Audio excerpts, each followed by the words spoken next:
पिया के पाके भूल गेली हमारा गे जैया से छौरी छोड़ के गेली ससुराल गे पिया के पाके भूल गेली हमारा गे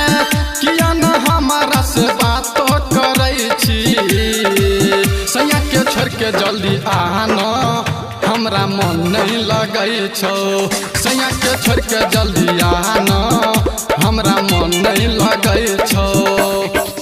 सैया के छोड़ के जल्दी आना हमरा मन नहीं लगे छो हमरा मन नहीं लगे छो डीजे गुड मधुबनी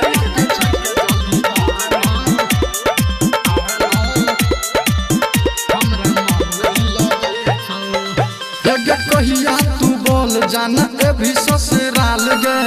नहीं तो हम चल अबो तोरा हम गाम गे जानू सुने छी ना कहिया तू बोल जाना ए भी ससुराल गे नहीं तो हम चल अबो तोरा हम गाम गे बासा में मिलल जाना आबे बड़ी याद गे बासा में मिलल जाना आबे बड़ी याद गे किया ना हमारा से बात करे छी सैया के छोड़ के जल्दी आना हमरा मन नहीं लगे छो सैया के छोड़ के जल्दी आना हमरा मन नहीं लगे छो सैया के छोड़ के जल्दी आना हमरा मन नहीं लगे छो हमरा मन नहीं लगे छो डीजे गुड मधुबनी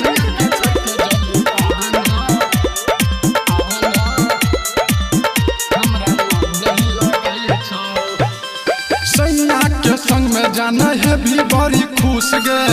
यरबा के छोड़ के गेली है तो नहीं नीक गे जानू सैया के संग में जाना है भी बड़ी खुश गे यरबा के छोड़ के गेली है तो नहीं नीक गे छोरा मिथिलेशवा के गेली जान छोड़ गे ऋतिक क्रांति के दिली दिल तोड़ गे किया न हमारा से बात करे छी सैया के छोड़ के जल्दी आना हमरा मन नहीं लगे छो सैया के छोड़ के जल्दी आना